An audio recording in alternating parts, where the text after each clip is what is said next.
ఏ మంత్రి గారు ఇంకా వారు అదే కాల్లో ఉంటున్నారు, ఇంకా మంత్రి అదే. దయచేసి ఇక్కడ ఒకటే గమనించాలి, మిత్రులు అడుగుతున్నారు కాబట్టి డైవర్ట్ అయిపోతే ఒక్కటే మాట చెప్తున్నా. ఏదైతే గ్లోబల్ ప్రచారం చేస్తున్నాడో, పేదవాళ్ళు ఇల్లు కూలగొడుతున్నారని చెప్తున్నారో, ఎక్సెట్రా ఎక్సెట్రా ఏదైతే మాట్లాడుతున్నాడో, మా పేటెంటే పేదోళ్ళు, పేదవాళ్ళదే ఈ ప్రభుత్వం. వాళ్ళ దీవెనలతో వాళ్ళ ఆశీర్వాదంతో నిలబడ్డ ప్రభుత్వం ఇది. ఆ క్లారిటీ మాకుంది. నిజమైన ఏ పేదవాడిని ఈ ప్రభుత్వం ఎప్పుడు డినై చేయదు, భవిష్యత్తులో చేసే ప్రసక్తి లేదు. ఖమ్మం సబ్జెక్టు సంబంధించిన దాంట్లో కూడా పేదవాళ్ళు, నిరుపేదలు ఎవరైతే అభాగ్యులు ఉన్నారో ఆ శాఖ మంత్రిగా, ఇళ్లు ఇచ్చే శాఖ మంత్రిగా, ఇళ్ల స్థలాలు ఇచ్చే శాఖ మంత్రిగా చెప్తున్నా. ముఖ్యమంత్రి గారు కూడా నాకు స్పష్టంగా చెప్పడం జరిగింది.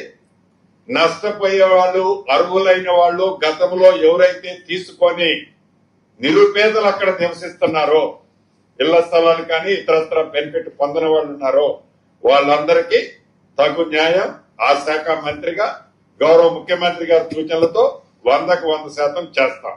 ఈ సందర్భంగా మీకు కూడా రాష్ట్ర ప్రజలకి ఈ గ్లోబల్ ప్రచారం చేస్తున్న దానికి ఒక ప్రత్యక్ష సాక్ష్యం ఈ ఖమ్మం వెలుగుమట్ల సంబంధించిందే మీకు చెప్పదలుచుకున్నా. ఏదైతే 15/7/2023 నాడు 15/7/2023 నాడు ఆనాటి ప్రభుత్వం, అహంకారపూరితమైన ప్రభుత్వం, బీఆర్ఎస్ ప్రభుత్వం పరిపాలనలో ఉంది.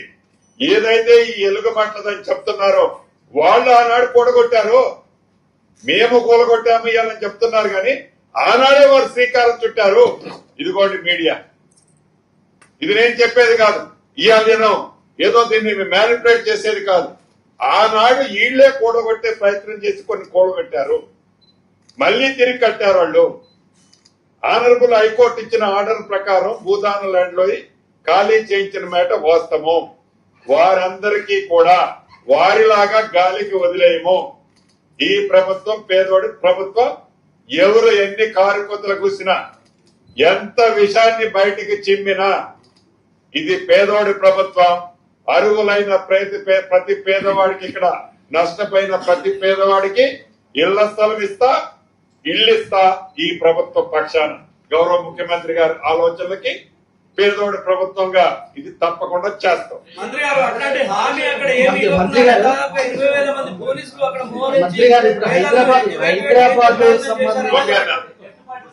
మెయిన్ సబ్జెక్ట్ ఒకటేనా, ఏదైతే విషయం చెబుతున్నారో బావమరుదులు అక్కడ కూర్చొని ఫామ్ హౌస్ లో ఇచ్చే డైరెక్షన్ బట్టి విషయం మొత్తం నిమ్ముకొని చెబుతున్నారు. ఇప్పటికైనా పద్ధతి మార్చుకొని ఆ ఇరిగేషన్ లో ఏదైతే దాచుకున్న దాంట్లో కొంతైనా తీసి పాప పరిహారం కింద ఆ పేదోళ్ల కోసమో ఈ తెలంగాణ ప్రజల కోసం కష్టపడితే కనీసం ప్రజలు క్షమించకపోయినా భగవంతుడు క్షమిస్తున్నారని తెలియజేస్తారు.